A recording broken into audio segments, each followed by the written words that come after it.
کہانی وفاداری کی تو ہے ہی، لیکن یہ ہمیں ایک ایسی دنیا میں لے جاتی ہے جہاں ایک غلط فیصلہ، صرف ایک غلط فیصلہ پوری قوم کی تقدیر بدل سکتا تھا۔ یہ چنگیز خان کے بے رحم انصاف اور ایک اجنبی کے پراسرار حکمت کی داستان ہے۔ تو کہانی کا آغاز یہاں سے ہوتا ہے۔ ایک طرف ہے دنیا کا سب سے طاقتور حکمران چنگیز خان، اور دوسری طرف ایک گمنام مسافر کوشان خان، جس کی آنکھوں میں ایک ایسا راز چھپا ہے جو پوری منگول سلطنت کو ہلا سکتا ہے۔ ذرا تصور کریں، منگول کیمپ کے ٹھیک بیچ میں موت ایک قیدی برخان کا انتظار کر رہی ہے، لیکن سوال یہ ہے کہ کیا اس کی قسمت میں موت ہی لکھی ہے، یا پھر کوئی غیر متوقع نجات دہندہ آ کر اس کی زندگی کا رخ ہی بدل دے گا؟ اور یہیں پر کہانی دلچسپ ہو جاتی ہے۔ کوشان خان، جو خود ایک اجنبی ہے، اس قیدی کی جان بچانے کی جرت کرتا ہے۔ وہ کہتا ہے اس نوجوان کی آنکھوں میں بے وفائی نہیں ہے۔ چنگیز خان، جو انسانوں کو پرکھنے کا ماہر تھا، بس مسکراتا ہے اور کہتا ہے، اچھا، اسے تمہارے حوالے کرتا ہوں، دیکھتے ہیں یہ ہمارا دوست کیسے بنتا ہے، جبکہ یہ ہمارا دشمن ہے۔ تو دیکھیے، یہ صرف ایک امتحان نہیں تھا، بلکہ ایک شطرنج کی بازی تھی۔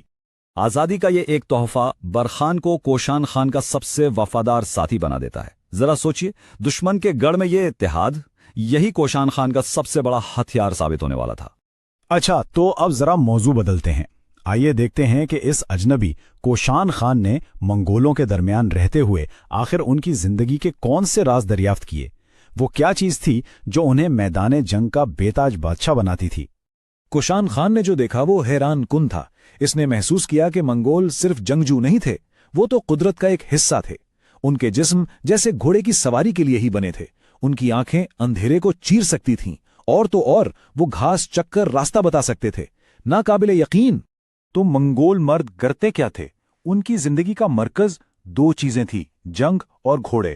وہ ہتھیار بناتے، خیمے گاڑتے، لیکن ان کا سب سے مقدس فرض وہ اپنے گھوڑوں کی خدمت کرنا تھا، کیونکہ ایک منگول کے لیے گھوڑا صرف جانور نہیں تھا، بلکہ اس کی اپنی روح کا حصہ تھا۔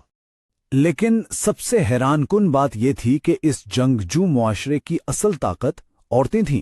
سچ میں، جب مرد جنگ پر ہوتے تھے تو پورے قبیلے کی بقا ان عورتوں کے کندھوں پر ہوتی تھی۔ وہ صرف گھر نہیں چلاتی تھیں، بلکہ میدان جنگ میں مردوں کے ساتھ کھڑی ہو کر لڑتی بھی تھیں۔ اور ان کی ذہانت کا ثبوت ان کے گھر تھے۔ انہیں چلتے پھرتے قلعے سمجھ لیں۔ کچھ تو اتنے بڑے تھے کہ انہیں کھینچنے کے لیے 22 بیلوں کی ضرورت پڑتی۔ یہ صرف گھر نہیں تھے، یہ اس بات کی علامت تھے کہ یہ پوری قوم ہمیشہ حرکت میں رہتی ہے۔ تو جس طرح سخت موسم نے ان کے جسموں کو شکل دی، ٹھیک اسی طرح اس سرزمین نے ان کے عقائد کو بھی بنایا۔ ان کے لیے دنیا صرف انسانوں اور جانوروں کی نہیں تھی، بلکہ یہ نادیدہ روحوں سے بھری ہوئی تھی۔ اور ان کی زندگی توہمات سے بھری تھی، یعنی خیمے کی دہلیز پر ٹھوکر لگنے جیسی معمولی بات کو بھی تباہی کی دعوت سمجھا جاتا تھا۔ ہر کونے میں جیسے کوئی انجانا خطرہ چھپا ہوا تھا۔ آسمان خود ان کے لیے دیوتا بھی تھا اور جلاد بھی۔ آسمانی بجلی گرنا کوئی عام واقعہ نہیں تھا، یہ ایک خوفناک شگن تھا، اتنا خوفناک کہ منگول اس جگہ کو ہمیشہ کے لیے چھوڑ دیتے تھے، چاہے وہ کتنی ہی قیمتی کیوں نہ ہو۔ تو جب حالات خراب ہوتے، جب بیماری یا مصیبت آتی، تو وہ کس کے پاس جاتے؟ شامنوں کے پاس۔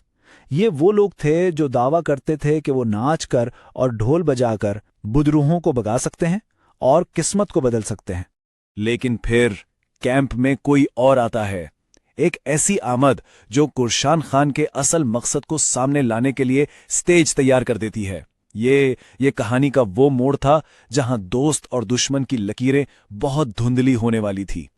یہ بغداد سے ایک وفد تھا، لیکن وہ امن کی بات کرنے نہیں آئے تھے۔ نہیں، وہ اپنے ساتھ کچھ بہت تاریک لائے تھے، اپنی ہی قوم کو تباہ کرنے کا دعوت نامہ، ایک ایسی غداری جو تاریخ کا رخ بدل سکتی تھی۔ اور جاتے ہوئے چنگیز خان سے ان کے آخری الفاظ نے سب کچھ ظاہر کر دیا۔ انہوں نے کہا، جب ہم سنیں گے کہ آپ اپنی فوج کے ساتھ نکل چکے ہیں تو ہم آپ سے آ ملیں گے۔ یہ سیدھے سیدھے اپنے ہی لوگوں کی پیٹھ میں چھرا گھونپنے کا وعدہ تھا۔ اب کوشان خان یہ سب کچھ دیکھ رہا تھا اور وہ پوری سازش سمجھ چکا تھا، تو اس نے اپنی چال چلی۔ اس نے ان غداروں کے ساتھ سفر کرنے کا فیصلہ کیا۔ کیوں؟ تاکہ انصاف ہو سکے، کسی عدالت میں نہیں بلکہ ان ویران پہاڑوں میں۔ اور یوں التائی کے ویران پہاڑوں میں چنگیز خان کی نظروں سے بہت دور یہ سفر ایک اچانک اور بہت ہی خونی انجام کو پہنچتا ہے۔ وہ وفد سمجھتا رہا کہ کشان خان بس ایک عام مسافر ہے۔ جو وہ نہیں جانتے تھے وہ یہ تھا کہ وہ اپنے جلاد کے ساتھ سفر کر رہے تھے، اور اب وقت آ گیا تھا کہ کشان خان اپنا اصلی چہرہ دکھائے۔ کوشان خان ان کا سامنا کرتا ہے اور اس کے الفاظ گرج کی طرح ہوتے ہیں۔ وہ کہتا ہے، میں یہاں چنگیز خان کی خدمت کرنے نہیں آیا، بلکہ تم اور تمہارے ساتھیوں پر فیصلہ سنانے آیا ہوں۔ وہ ان پر سب سے بڑی غداری کا الزام لگاتا ہے۔ وہ کہتا ہے کہ تم نے سب کچھ بیچنے کی کوشش کی، اپنی قوم کی عزت، اپنی خلافت کی حرمت، اپنی قوم کی زندگی، ایک ایسی آندھی کو دعوت دے کر جو تمہارے خوبصورت شہروں کو قبرستان بنا دے گی۔ تو اصل مشن یہ تھا، یہ کبھی منگولوں سے دوستی کرنے کے بارے میں تھا ہی نہیں، یہ اس غداری کو روکنے کے بارے میں تھا، ایک ایسی سازش جو پوری مسلم دنیا کو آگ میں جھونک سکتی تھی، اور اس کا فیصلہ حتمی تھا، میں انہی پہاڑوں میں تم سب کی خبریں بناؤں گا۔ لیکن اس بارے میں سوچئے، ان پہاڑوں میں جو انصاف ہوا وہ تو صرف ایک جھلک تھی۔ اصل سوال یہ ہے کہ اگر ایک آدمی کا انصاف اتنا خوفناک تھا تو جب چنگیز خان کی پوری قوم اپنا انصاف کرنے نکلے گی تو کیا ہوگا؟